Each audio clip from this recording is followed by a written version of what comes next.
Allama bil qalam allamal insana ma lam ya'lam. Asyhadu an la ilaha illallah wahdahu la syarikalah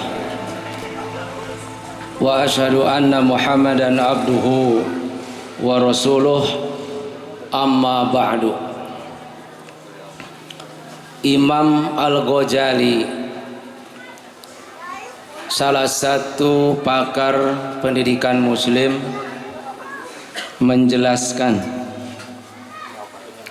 as-sobiyyu amanatun, anak itu adalah amanat. Wa qalbuhu tahiru zauharah nafisah, pada diri anak terdapat mutiara yang sangat berharga, yaitu hatinya. In uwidal khairu nasya'a alaihi,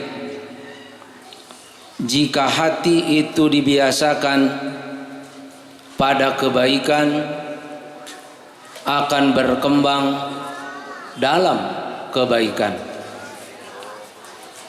Wa in uwidasyarru syaqa wa halaka, jika hati itu dibiasakan pada keburukan, maka akan celaka dan binasa. Bagaimana supaya mutiara tetap menjadi mutiara? Wasyanatuha, cara menjaganya, bi ayyu adzibahu, lakukanlah takdib, wa yuhadzibahu, lakukanlah tahdzib, wa yu'allimahu, dan lakukanlah taklim. Mutiara agar menjadi mutiara, tetap menjadi berharga, maka cara menjaganya lewat pendidikan. 3 model pendidikan untuk menjaga hati agar tetap bersih dan suci. Ta'dib, yaitu pendidikan sejak anak masih usia dini.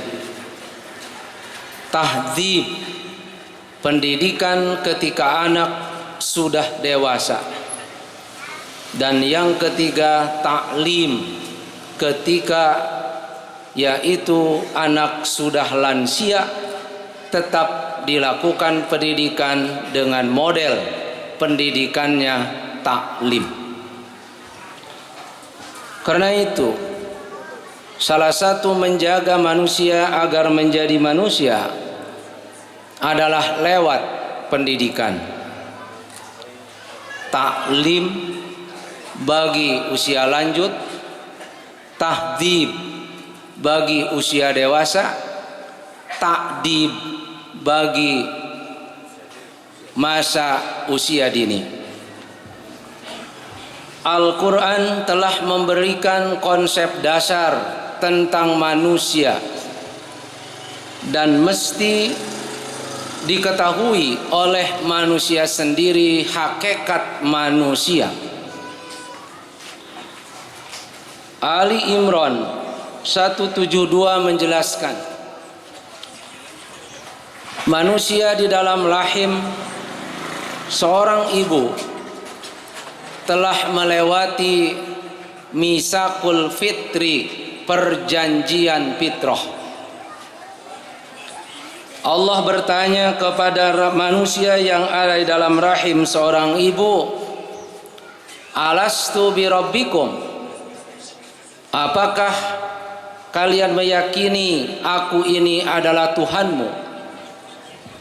Qalu, maka bayi menjawab dengan lisan halnya, Bala syahidna, aku bersaksi engkau adalah Tuhanku.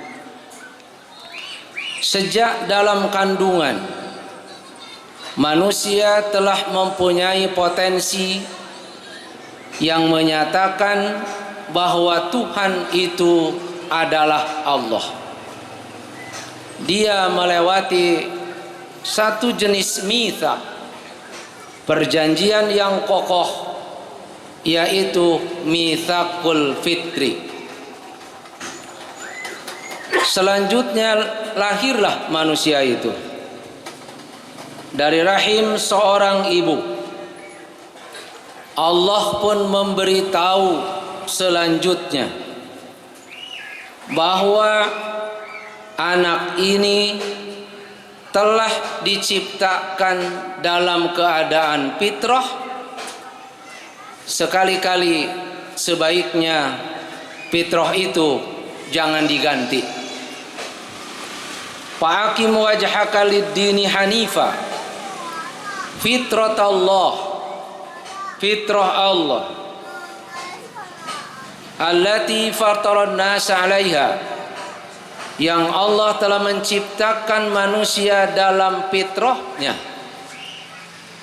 La tabdila li khalqillah, sebaiknya fitrah Allah itu jangan diganti. Nasih Ulwan, salah seorang pakar pendidikan mendunia, menerjemahkan makna fitrah pada anak.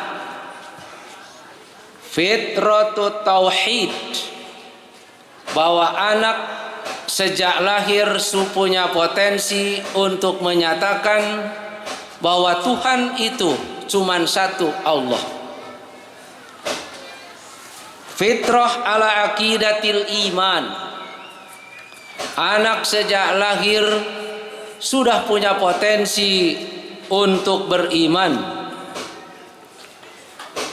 Fitrah al-mutahayyi'ah liqubuliddin, oke, anak sejak lahir punya fitrah untuk menerima Islam sebagai agama.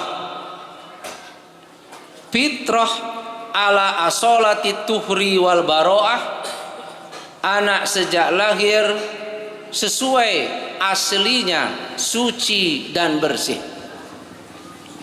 Fitrah bertauhid, fitrah beriman, fitrah siap menerima Islam sebagai agama, sebaiknya jangan diganti, harus dikembangkan. Lalu anak mengalami masa perkembangan. Perkembangan anak dijelaskan Allah di dalam Quran. Fisiknya mengalami 3 masa perkembangan. Jiwanya pun juga mengalami 3 masa perkembangan, sehingga seimbang. Perkembangan fisik dijelaskan Allah dalam surat Rum ayat 54. Allahul ladzi khalaqakum min dha'fin, awal mula Allah menciptakan kamu dalam keadaan lemah, tidak berdaya. Summa ja'ala min ba'di dha'fin quwwatan, kemudian dihantarkan oleh Allah pada masa yang kedua, setelah lemah kemudian menjadi kuat. Lalu Allah menghantarkan kembali. Summa ja'ala min ba'di quwwatin, kemudian Allah menjadikan setelah kuat itu dha'fa, lemah kembali. Tapi lemah yang kedua dicirian wasyaibatan jeung huwisan. Jadi masa perkembangan fisik 3. Lemah ketika bayi dan kanak-kanak, kuatan, kuat ketika dewasa, dha'fan lalu lemah kembali, wa syaibatan, dan beruban. Lemah beruban bukan berarti semakin lama semakin kuat, tapi setelah lemah yang kedua, semakin lama semakin lemah. Karena itu di dalam nama-nama bulan Hijriah ada yang disebut Jumadil Ula, kering pertama. Di dalam teks-teks khutbah Arab, nama bulan suka dikaitkan dengan kehidupan manusia. Manusia akan mengalami masa Jumadil Ula. Mana itu? Ciri masa Jumadil Ula adalah jika lemah sudah beruban, lambut geshuisan, soca kurang ningal, cepil kurang nguping, panangan kurang ngangkat, sampean kurang kuat lempang jauh, mundu mundiuk jeung sila teu kuat lila. Nah, eta teh Jumadil Ula. Nah, kalau sudah Jumadil Ula nanti masuk Jumadil Akhir. Jumadil Akhir adalah kering semua. Itulah kematian. Kehidupan ini kehidupan fisik. Do'fan kuwatan, do'fan wasyaibatan, yang disebut haram, kerapuhan fisik. Jiwa pun akan mengalami 3 masa perkembangan. Anak yang telah diciptakan oleh Allah dalam keadaan fitri, lalu Allah memberikan pelajaran, anak itu akan berkembang, fisiknya 3 tahap, dan jiwanya pun akan berkembang 3 masa.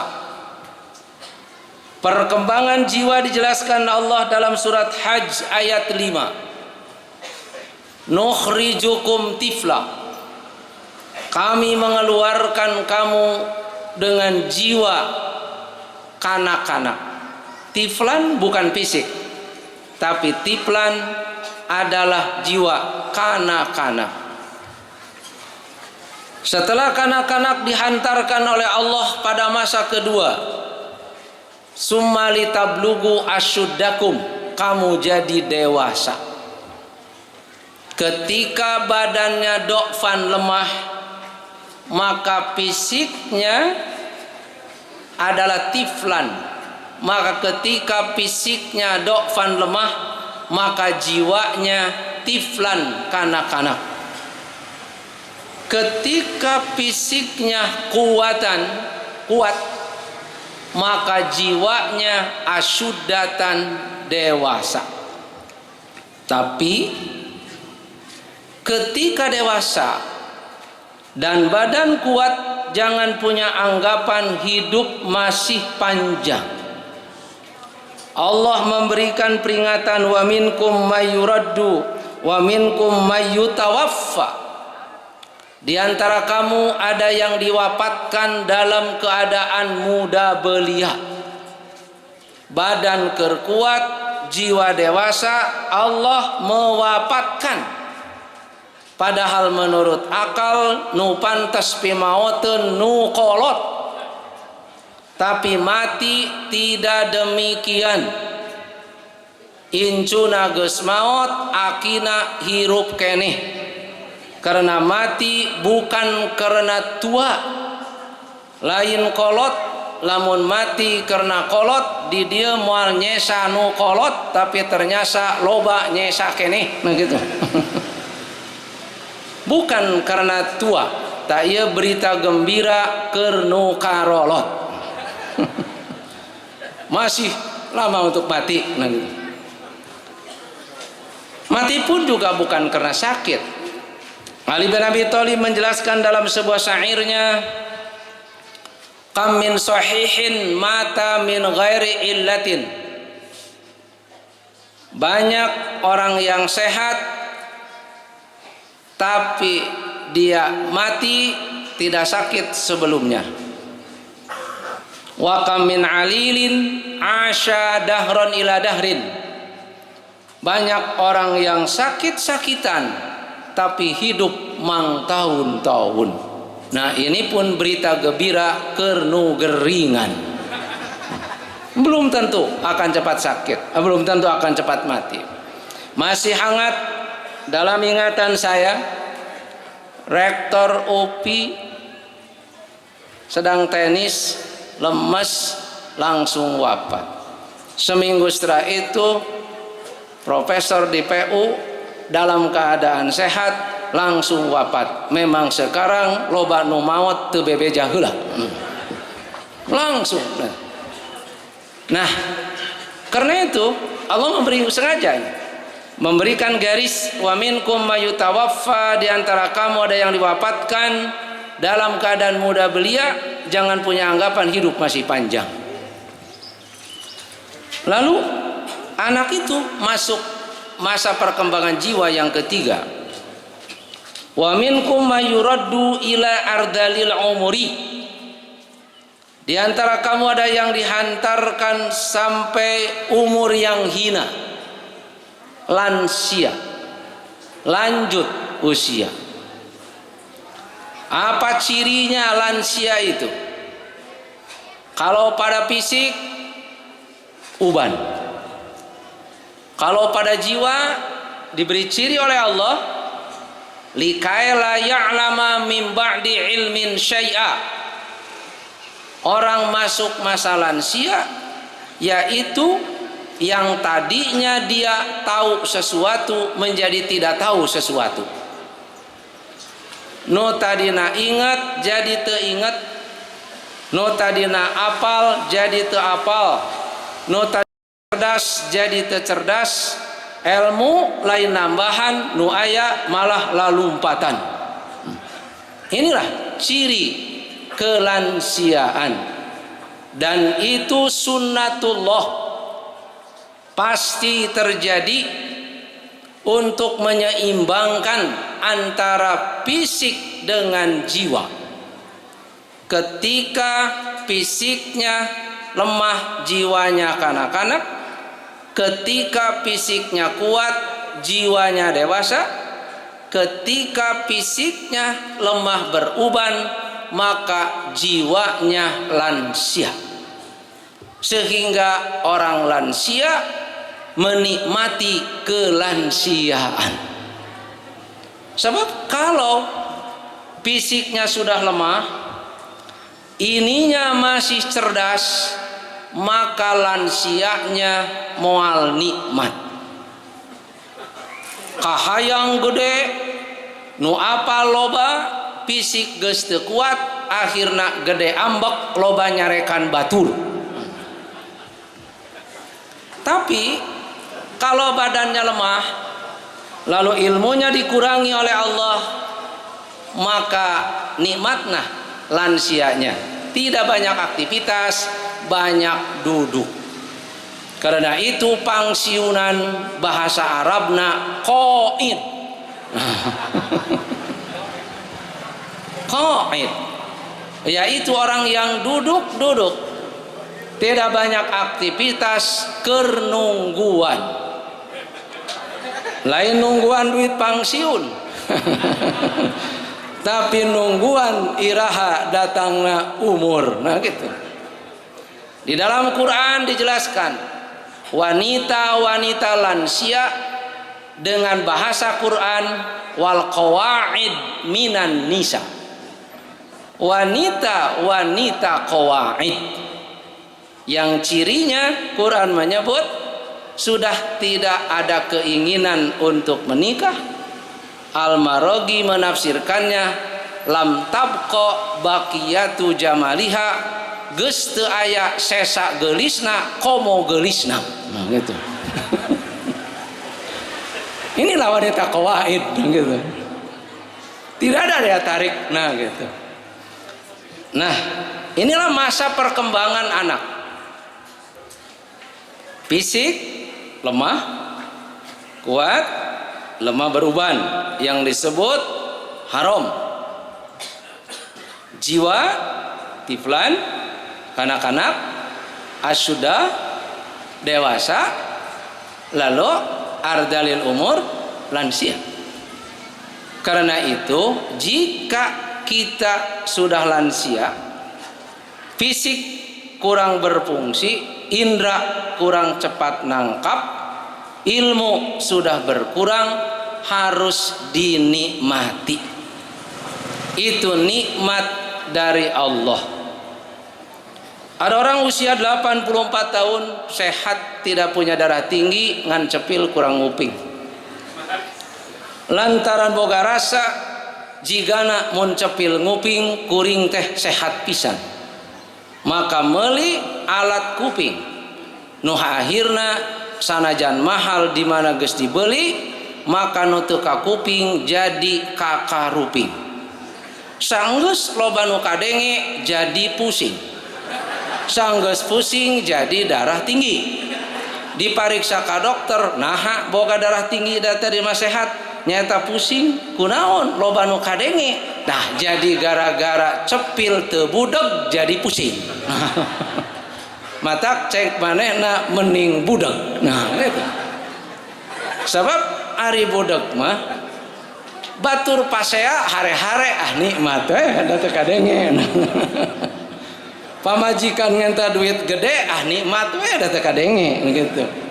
Karena itu fisik lemah itu sudah merupakan program Allah dalam perkembangan manusia.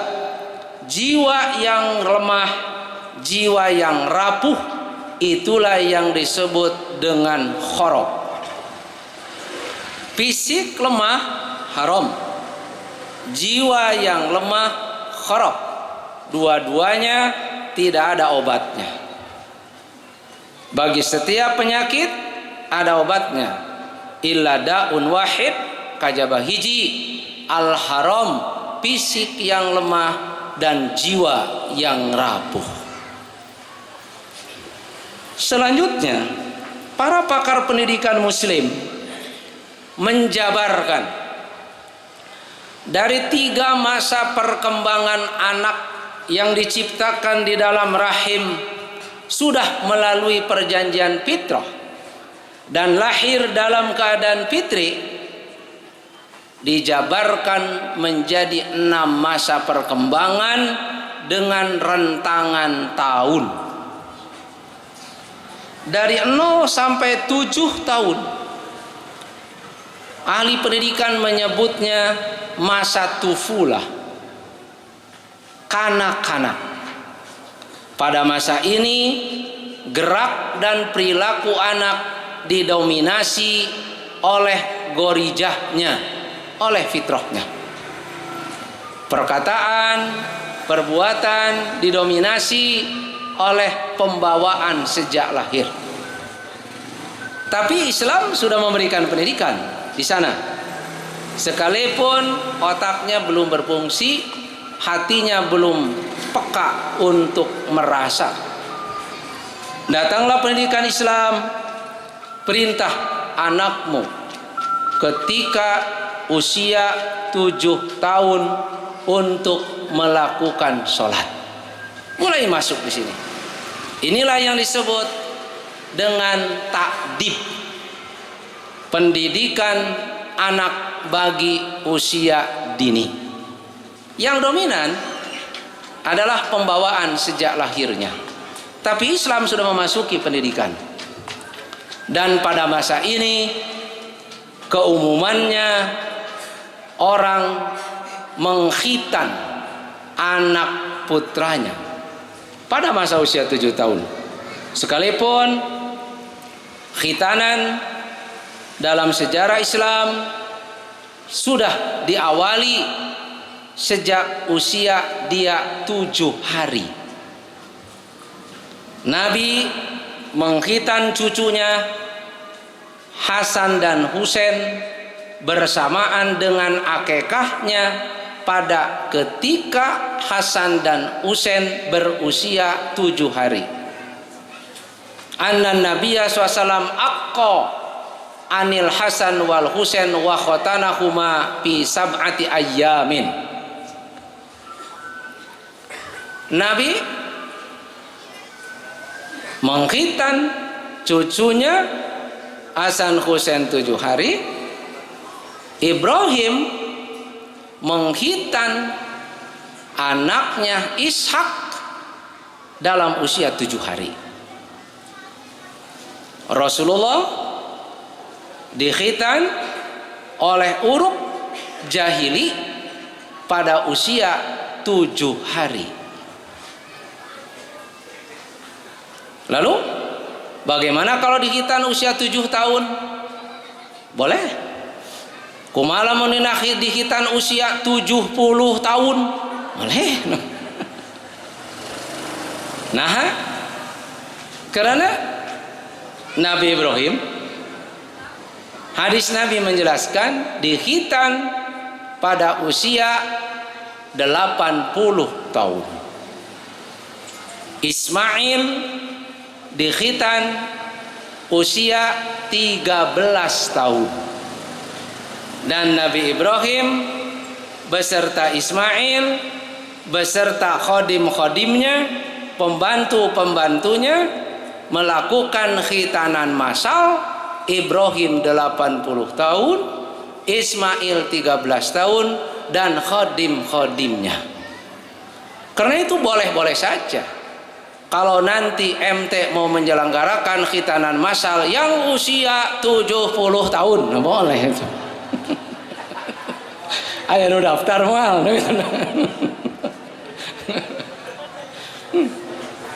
Boleh gitu. Nah, karena khitan itu boleh dalam usia kanak-kanak dan boleh juga pada usia lanjut.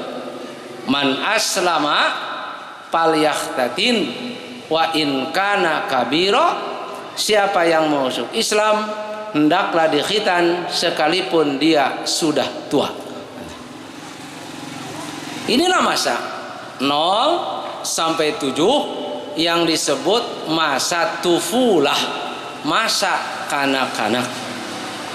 Karena itu yang dominan pada masa ini adalah fitrahnya. Dan jika anak wafat pada usia ini 0 sampai 7 tahun, berarti kembali kepada fitrahnya dan dia masuk surga. Masuk surga. Berbeda dengan anak usia 70 tahun. Duka ke surga, duka karena neraka, karena sudah terkotori. 7 sampai 10 para pakar pendidikan muslim menyebutnya masa tamyiz. Masa di mana anak sudah bisa membedakan hak dan batil, wajib dan tidak, dosa dan tidak. Pada masa inilah ada keras pendidikan Islam. Pukul anakmu ketika usia 10 tahun tidak mau sholat. Pisahkan anak laki-laki dan anak perempuan ketika usia 9 tahun dari tempat tidurnya. Wa farriqu fil madaji'i, pada masa tamyiz, karena anak sudah bisa membedakan. 7 sampai 10. 10 sampai dengan 14 tahun. Inilah yang disebut masa murahaqah. Masa di mana anak sudah mencintai lawan jenis. Anak laki-laki mencintai anak perempuan sudah mencintai anak laki-laki. Kalau usia sekolah SD kelas 5, kelas 6, SMP kelas 1.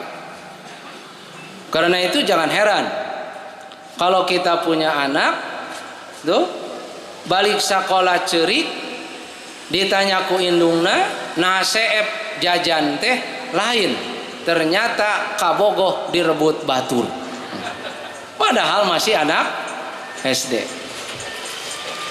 Kemarin belum lama ada anak tajijiyah, kejang, kakinya kejang, matanya bolotot, kaget para asatid, dibawa ke rumah sakit. Geus dibawa ke rumah sakit, ternyata bawa orang tuanya hadir, ada masalah tidak di rumah, tidak ada Pak. Maka mungkin ieu budak teh boga kabogoh. Cek indung bapana pirahku kakarak tajijiyah geus boga kabogoh. Pas nalika geus rada mending ditanya kunaon si horeng budak teh diputuskeun ku kabogoh, nah jadi stres. Itu tajijiyah, nah itu. Makanya lamun aki-aki stres wajar gitu. Nah, kenapa? Masanya. Tapi pada masa ini mesti ketat membimbing. Inilah yang disebut dengan pendidikan dalam Quran dari 0 sampai 14 tahun yang disebut pendidikan takdib. Bukan takdib itu RA, Raudatul Atfal. Bukan takdib itu TK, Taman Kanak-kanak. Tapi masuk masa takdib 0 sampai 14 tahun. Karena didominasi oleh pendidikan yang disebut dengan tarbiyah talqiniyah. Model pendidikan yang diberikan kepada mereka adalah berupa talqin, ilqaiyah, diberi saja bagi dia, tidak usah otaknya banyak tanya, nanti geus dewasa kakarak ngarti. Dari 14 sampai 16, 14, 16. Ini yang disebut dengan masa bulugh, masa balik. Pada masa ini ditandai dengan anak ingin kawin. Sabab eta aya laguna win-win. Dari 14 sampai 16. Tapi tidak hanya sekedar cinta lawan jenis plus ingin menikah, tapi sekedar ingin menikah kurang perhitungan, kurang pertimbangan. Majulah masa perkembangan itu 16 sampai 40 tahun. Pada masa ini yang disebut dengan masa syabab, kematangan. Di dalam hadis Nabi, ya ma'syaras syabab man istata'a minkumul ba'ah falyatazawwaj. Wahai pemuda-pemudi yang sudah matang untuk nikah, nikahlah. Maka Islam tidak mengajarkan nikah pada usia dini. Islam menganjurkan nikah pada usia syabab, kematangan. Usia 16 sampai 40 tahun. Itu usia kematangan. Karenanya kalau ada ibu-ibu dan bapak-bapak usia 38 tahun belum nikah, belum jomblo, nyesa 2 tahun deui. Karena masa jomblo dari 40. Nah, masa 14 sampai dengan 40 tahun, 14 sampai 40 tahun, inilah yang disebut di dalam Quran badannya kuatan, jiwanya asyuddatan. Dari 0 sampai 14 ini badannya do'fan, lemah, jiwanya tiflan. 14 sampai 40 badannya kuatan, jiwanya asyuddatan. Dari 41 sampai dengan tidak terbatas ke atas. Itulah yang disebut dengan masa syekh, masa kakek-kakek, masa nenek-nenek. Mun geus umur 40 hiji tahun kaluhur sanajan can boga incu geus jadi aki-aki, geus jadi ni. Inilah masa syekh. Pada masa ini 41 ke bawah ke atas fisik ditandai syaibatan, uban. Jiwa ditandai likai la ya'lama min ba'di ilmin syai'a, sesuatu yang ingat menjadi tidak ingat. Masa lemah, turun. Karena itu usia dari 41 ke sini biasanya yang belum nikah sudah malas untuk nikah.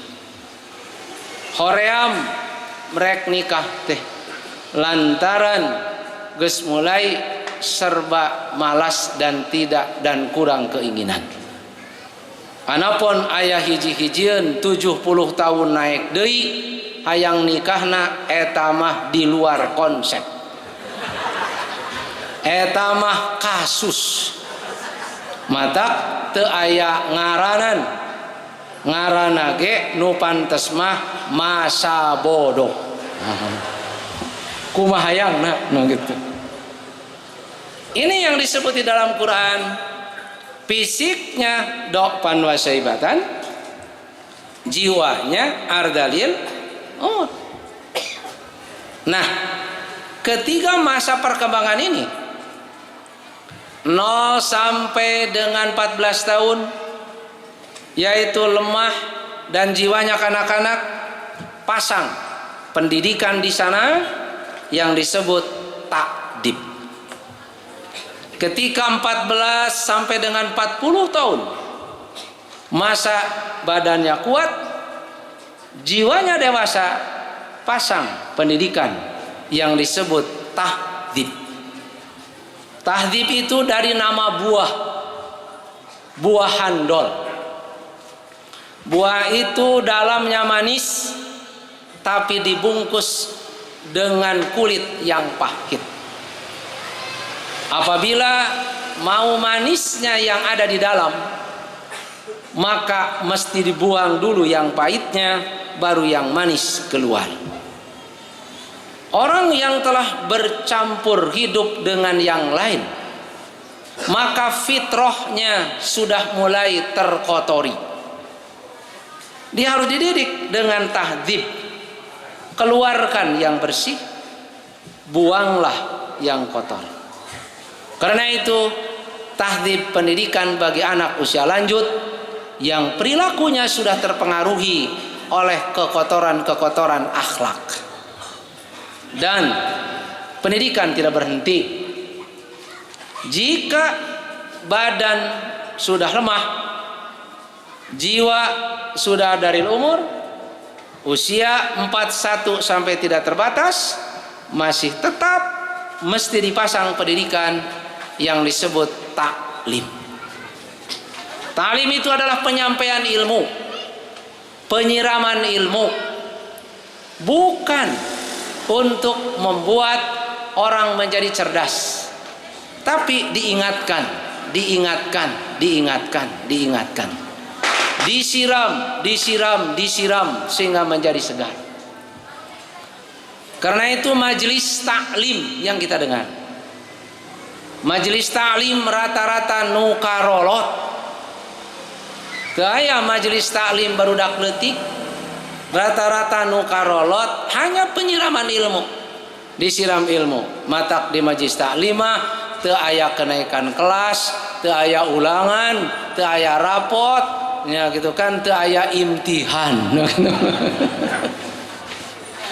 Sama mun aya rapotan mau datang. Jeung lamun dititung naik henteu jeung teu naik kabeh.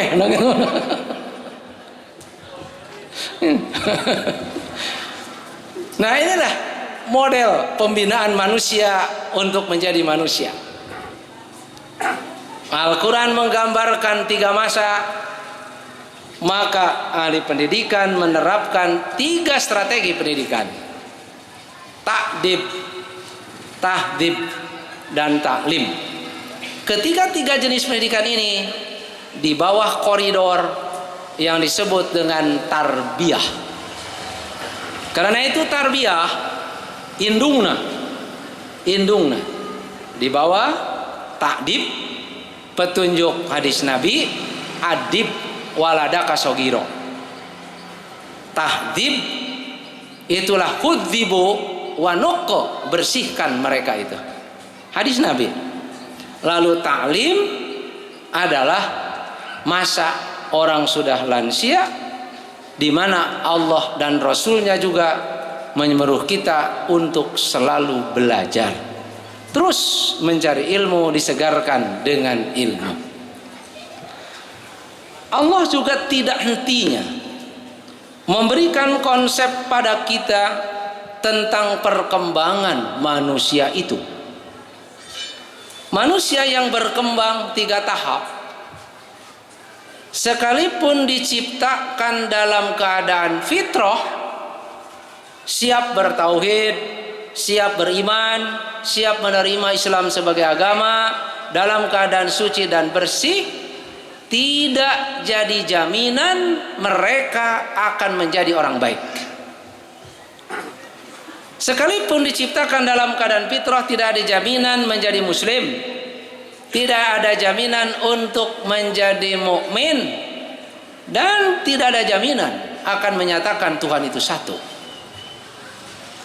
Itu ditunjukkan oleh Quran sendiri supaya utuh kita memahami.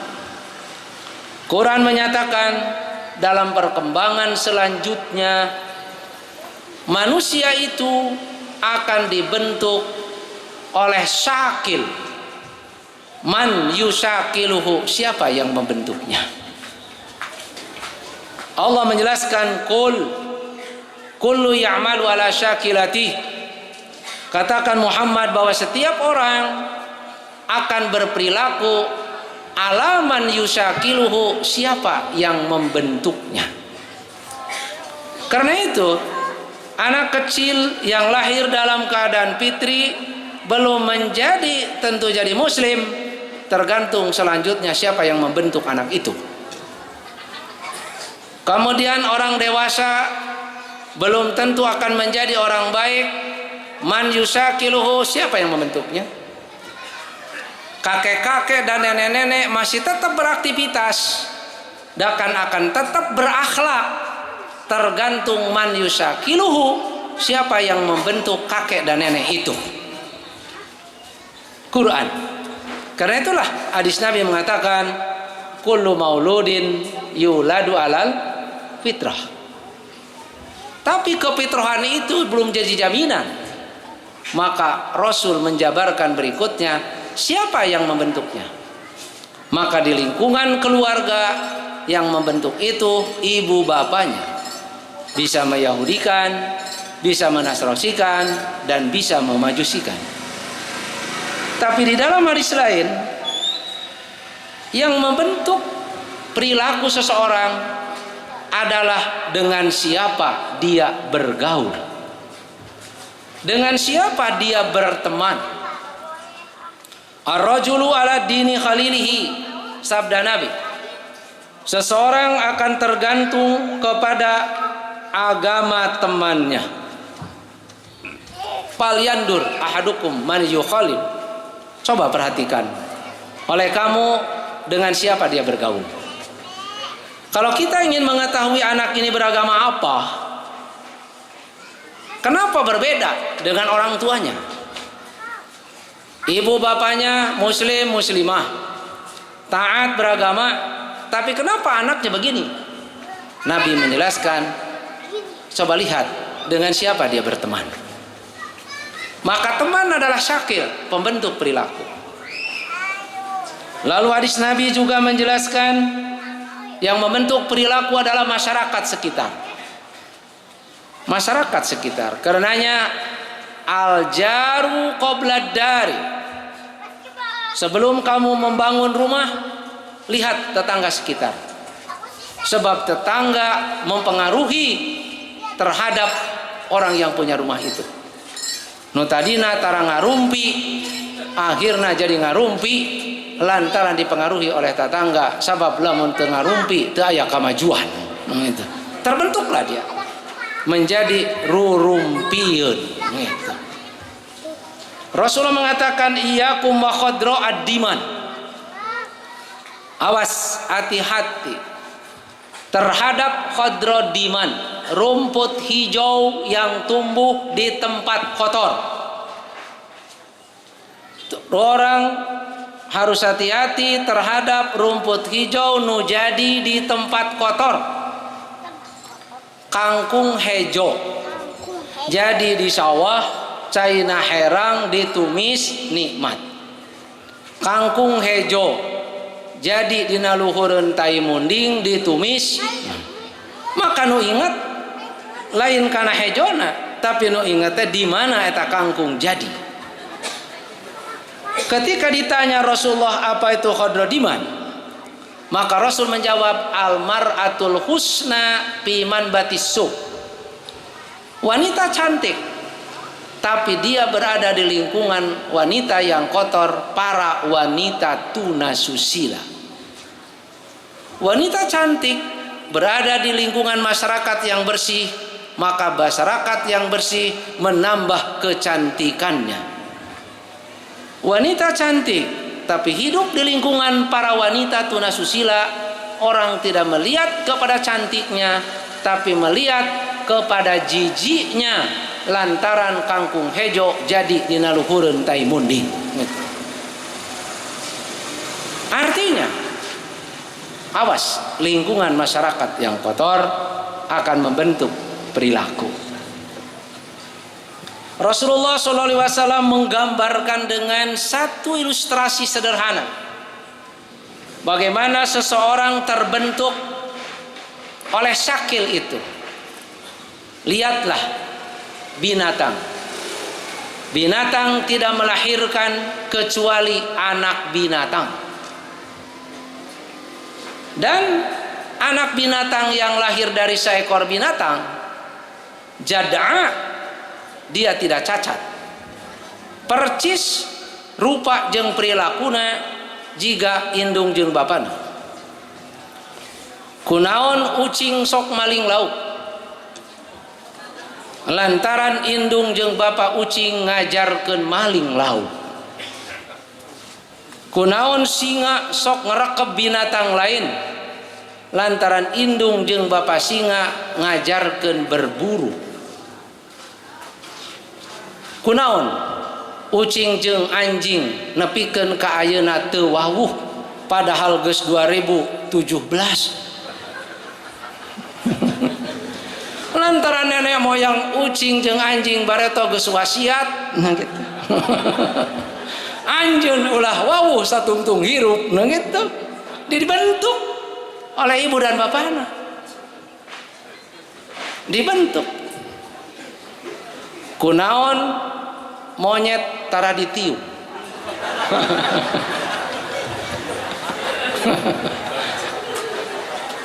Nya lantaran indung jeung bapa monyet tara ditiup, matak teu ngajarkeun ka anakna supaya ditiup. Tapi lamun si bekuring sok ngaulang ka UPI ngalangkung Hasan Sadikin tadi handapun jembatan layang bari nungguan lampu berem sok ningali monyet sholat. Monyet ngamparkeun sajadah terus sholat geus takbir langsung sujud teu ruku heula. Eta sholat monyet, nah gitu. Jigana nu ngajarkeunana teu bisa sholat, nah gitu. Monyet ka pasar numpak motor naik kana we kunaon? Eta mah lain tarbiyah. Eta mah dina pendidikan namina talqiniyah. Ulah talqiniyah kanu maot bae. Tapi pendidikan dipaksa, dibibita supaya bisa, eta talqiniyah. Monyet supaya bisa numpak motor indit ke pasar naik kana jalangkung naon teh ngawi teh naik supaya bisa tah eta teh dipaksa dibibita kudahareun sehingga boga pangabisa ngaranna talqiniyah tanpa ada kesadaran diri. Mata lamun ibu-ibu jeung bapak indit ka dieu karena aya dahareun dibibita ku opieun lain neangan ilmu tarbiyah eta mah talqiniyah dipaksa dibibita. Nah tapi sanajan dipaksa dibibita anu teu make otak jeung perasaan aya amaliyah komo manusia anu boga otak jeung perasaan matak eta ahli pendidikan nyebutkeun al insan hayawanun tarbawiyun ari manusia teh adalah makhluk terdidik bisa berkembang. Ari ahli mantek mah al insan hayawanun natikun. Tapi ahli pendidikan mah al insan hayawanun tarbawiyun, makhluk yang dapat dididik. Jadi Al-Qur'an memberi konsep pada kita sekalipun manusia diciptakan dalam keadaan fitri, dia akan mengalami masa perkembangan. Dan pada masa perkembangan ini akan dibentuk oleh syakil. Siapa yang membentuknya? Di dalam dunia pendidikan, syakil itulah yang disebut dengan bi'ah tarbawiyah, lingkungan pembentuk pendidikan. Ngakitan tanpa disadari kita sedang membentuk perilaku itu, sedang membentuk. Maka bi'ah tarbawiyah itu banyak jenisnya. Kalau dalam bahasa Quran namanya syakil, faktor pembentuk. Orang pendidikan menyebutnya bi'ah tarbawiyah, pembentuk perilaku. Bi'ah itu ada yang disebut dengan bi'ah mudarrisah, yaitu lingkungan guru. Guru pembentuk perilaku. Hati-hati ngangkat guru, sabab guru akan direkam oleh mata anak. Si anak merekam perilakunya, sekalipun guru tidak mengatakan rekamlah saya gitu. Kalau di sekolah ada 10 guru, maka di mata anak ada 10 rekaman perilaku guru. Karena itu ketika dia keluar mau jadi apa? Mau jadi guru. Kalau saya jadi guru mau seperti ustadz itu. Nah, bagur, sopan, jeung mere nilaina gede wae. Tanya yang perempuan ini. Lamun geus kaluar yang jadi naon? Jadi ibu guru. Tapi embung jika ibu guru itu kunaon lantaran mun ngajar sok ngeunteung wae. Direkam itu, direkam. Rasaan teh eueuh nu ngarekam gitu keur ngajar teh. Saya yakin Ustaz Asep, Sofianuddin ya alumni sekian tahun itu dapat merekam guru-guru yang pernah mengajarnya. Ya tipe kieu, tapi lebih kak banyak tipe gitu. Di sini ada. Guru itu tanpa disadari membentuk perilakunya sampai dia menjadi orang tua. Kemudian bi'ah madrasiyah. Tadi bi'ah murabi yang dimaksud. Bi'ah madrasiyah adalah lingkungan sekolah. Lingkungan sekolah ialah sekolah membentuk perilaku, membentuk anak. Anak kalau masuk sekolah can menang pelajaran jiwanya sudah terbentuk. Itu pelajaran can menang ti guru tapi jiwanya sudah terbentuk. Oleh apa? Oleh bangunan. Oleh mana? Di sana ada sekolah, di pinggirnya ada masjid, akan berbeda. Anak itu yang di sana ada sekolah tapi tidak ada masjid, akan berbeda. Kenapa? Anak kecil ketika pagi teu make tiung. Kunaon ning make teu make tiung sakola teh? Pan sakolana di SD. Hari sore nah neng make tiung sakola teh, apan sakolana di madrasah. Anak sudah bisa menyesuaikan diri dengan lembaga di mana dia belajar. Karena itu, hati-hati memilih lembaga. Lembaga ini adalah bangunan yang ada itu memberikan sibgoh terhadap murid itu sebelum mereka menerima pelajaran. Kemudian bi'ah wasa'id ta'lim. Apa yang dia lihat, apa yang dia baca, apa yang dia tonton akan membentuk perilaku.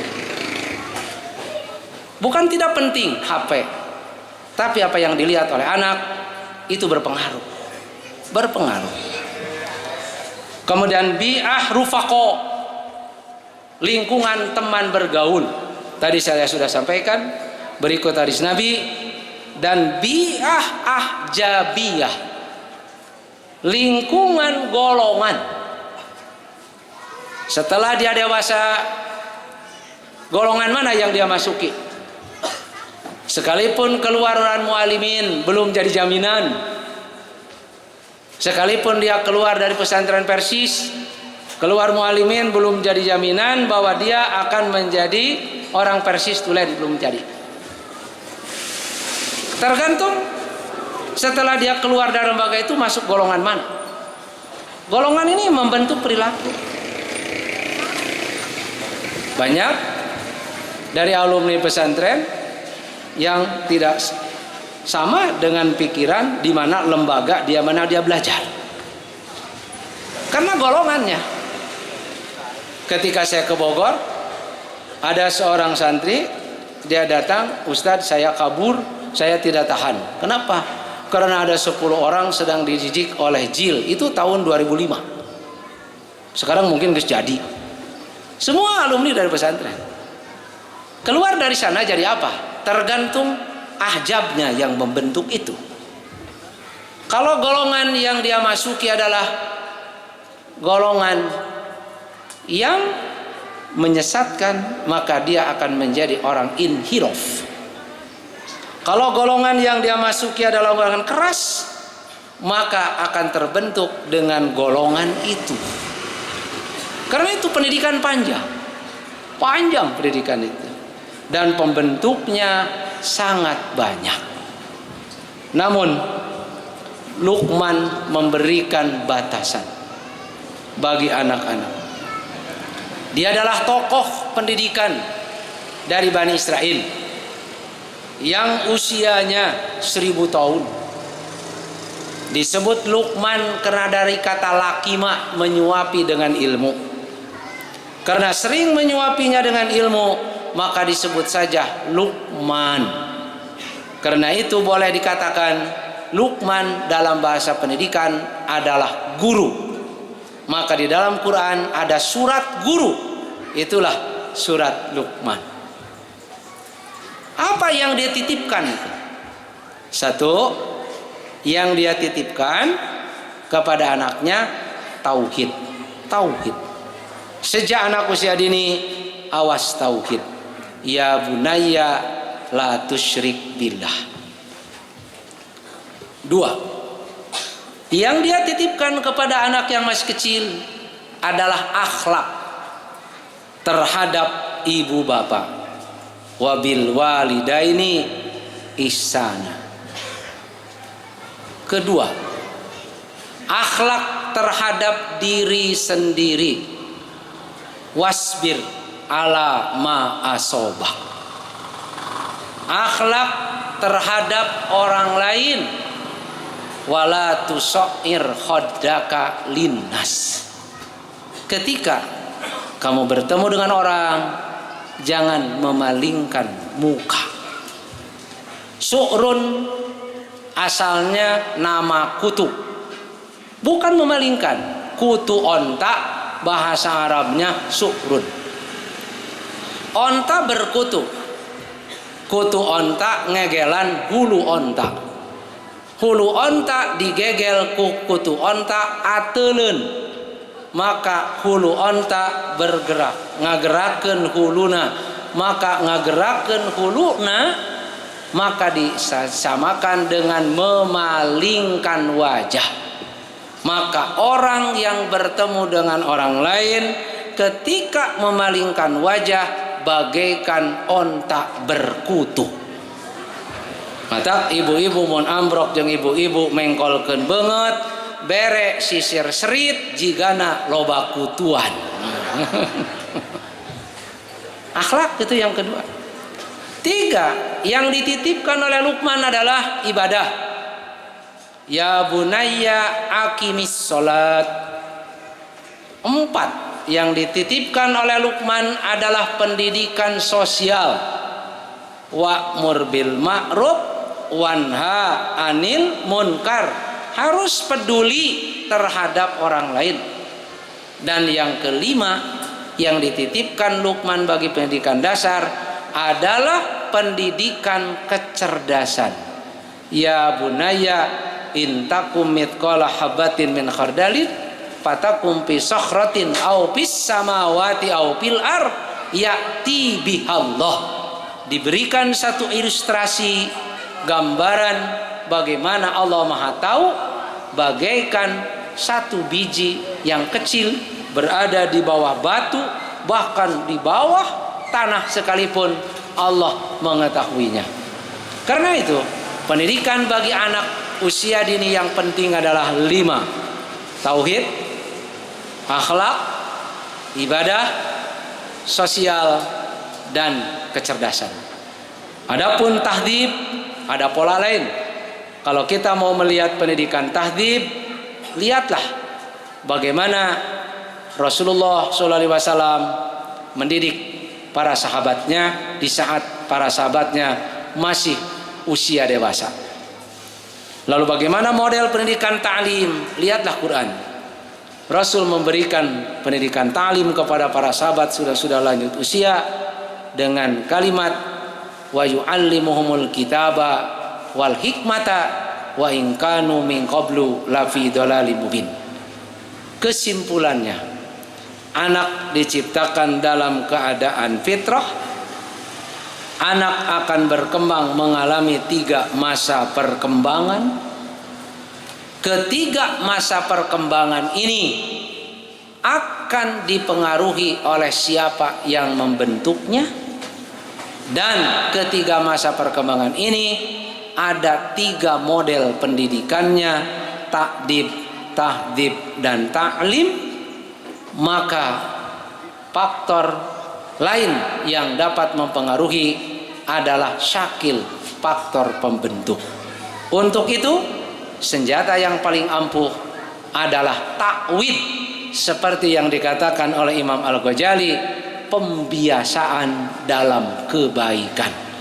Ketika kecil terus dibiasakan dalam kebaikan, ketika dewasa terus biasa dalam kebaikan, ketika lansia jangan berhenti berada dalam lingkungan yang baik. Aku qauli hadza wa astaghfirullah li wa lakum. Wassalamualaikum warahmatullahi wabarakatuh.